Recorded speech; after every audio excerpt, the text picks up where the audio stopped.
사건 사고 하나 짚어보겠습니다. 이 택시를 탄 여성 승객이 목적지에 도착을 해서 요금을 카드로 계산하려고 딱 내밀었더니 잔액 부족이 떴습니다. 그런데 택시기사가 이걸 빌미로 이 여성 승객에게 나쁜 짓을 했던 그런 사건이 있었는데 여기에 대한 법원 판결이 나왔습니다. 그 부분 좀 알아보겠습니다. 허전 변호사, 구체적으로 이번 사건이 어떻게 벌어진 사건이에요, 이게? 네, 사건은 작년 8월에 새벽 4시쯤에 광주 동구에서 20대의 피해자를 택시에 태운 이 택시 기사가 저지른 일인데요.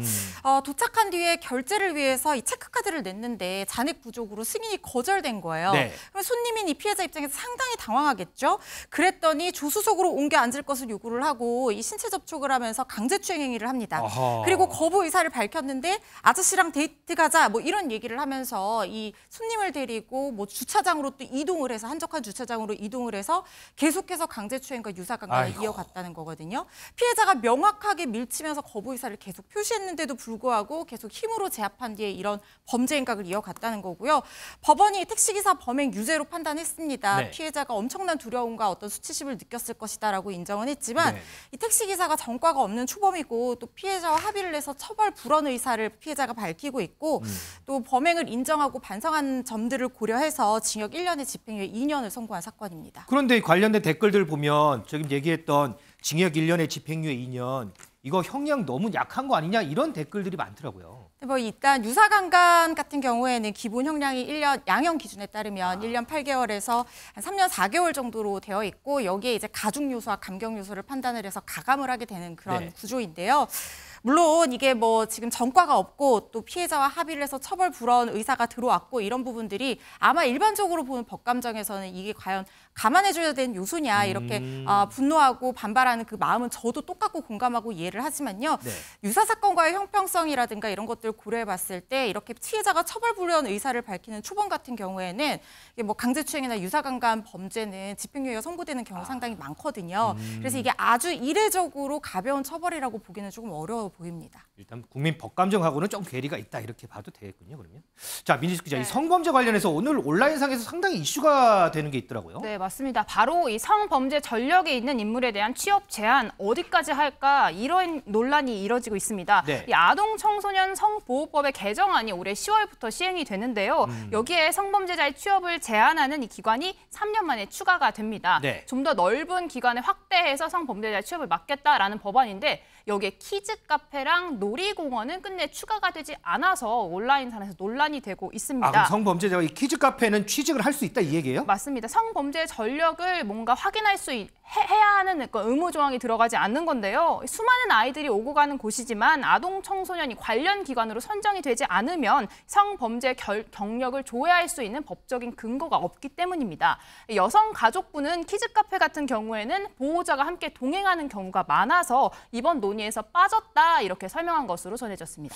이종우 시장님, 아무리 보호자가 동행을 한다 그래도 키즈카페의 주 고객은 아이들인데 그렇습니다. 이 아이들이 있는 곳에 성범죄 전력이 있는 사람이 취직할 수 있다. 이거는 좀 납득이 안 가는 상황 같은데요. 그렇습니다. 지금 영화관과 PC방은 되는데 왜 키즈카페는 안 되나? 뭐 이런 어떤 의혹을 다 가지실 거예요. 영화관과 PC방은 아동이 들어갈 수 없는 곳 아닙니까? 네. 그러니까 거기는 청소년이에요. 그런데 우리가 봤을 때 소아성 범죄가 훨씬 더 형량이 높습니다. 그렇다면 소아성 범죄가 벌어질 수 있는 공간이 바로 키즈카페거든요. 또 키즈카페를 부모들이 왜 이용을 할까요? 그 키즈카페에 가면 거긴 안전하다라는 그렇죠, 생각 맞아요. 때문에 가는 거예요. 우리 아이들이 안전하기 때문에 마음껏 뛰어놀 수 있다. 뛰어놀 수 있게 하고 한숨 돌리면서 맡기는 것이죠. 그 공간을. 그런데 그 공간은 위험해도 된다?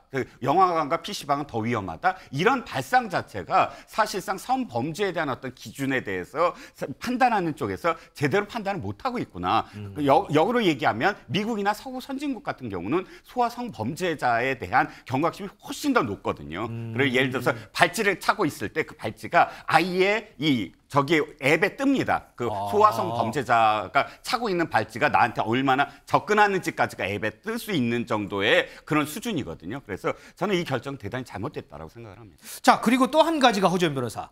조금 전에 이제 결정이 잘못됐다는 얘기 나왔고 지금 성범죄자 얼굴하고 주소 신상 공개하고 있잖아요. 그런데 이것도 실효성 논란이 계속 이어지잖아요, 이거. 네, 성범죄자들이 이 출소 후에 또는 확정 판결이 있은 지 30일 안에 이 자신의 실거주지를 경찰서로 신고를 하고 계속해서 거기에 거주한지 감시를 하도록 되어 있는데 네. 이게 시스템상으로 계속해서 확인을 하지 못하고 3개월마다 한 번씩 확인을 하게 되어 있어요. 인력이나 이 체계 자체가 사실상 좀 한계가 현실적으로 있는 거죠. 그러다 보니까 성범죄자들이 자기 실거주지를 거짓으로 등록하거나 아니면 여기 산다고 해놓고 금세 다른 데로 이사가 버리면 실시간 추적이 좀 어려운 측면이 있는 거예요. 그래서 어떤 성범죄자 가봤더니 일식집이 있었다라든가 아니면 서울 중랑구 같은 경우에는 성범죄자 무려 8명이 교회에 살고 있는 걸로 돼 있다든가 이런 아니, 경우도 잠깐만. 있었다는 거예요. 그 공지가 된 주소를 가봤더니 성범죄 8명이 교회에 다 살고 있는 것처럼 이렇게 돼 있다는 거예요? 그렇죠. 근데 사실 이 정도는 확인을 할 수 있을 거라는 생각이 들거든요. 그렇죠. 실제로 어떤 사건이 있었냐면 성범죄자가 자기 실거주지라고 등록해서 거기 사는 줄 알았는데 사실은 다른 데 살면서 또다시 성범죄를 저지른 이런 사건들도 심심찮게 보도가 되고 있습니다. 이게 실효성을 좀 기해야 되는 측면이 있을 것 같은데 미국에서 어떻게 하냐면요. 성범죄자 집, 성범죄자 차 이렇게 표시를 해놓는다는 거예요. 굉장히 강력하게 신상 공개의 실효성을 굉장히 초점을 맞춰서 운영을 하고 있거든요. 그래서 이게 시스템상으로 어느 정도 현실적인 한계는 있다는 점을 인정을 하더라도 그래도 일식집에 살고 교회에 살고 이 정도는 걸러낼 수 있다는 생각이 들어서 이 부분은 좀 우리가 들여다봐야 되는 부분이 아닌가 싶습니다. 자, 이 진단을 해서 치료할 부분이 나오면 그거를 빨리 치료를 해야 더 큰 병을 막을 수 있지 않겠습니까? 저희가 지금 알아본 것처럼 치료한 부분이 요만큼 나왔으니까 이 부분에 대해서 얼른 치료해서 더 큰 병을 막을 수 있도록 그런 조치들이 좀 취해졌으면 좋겠습니다.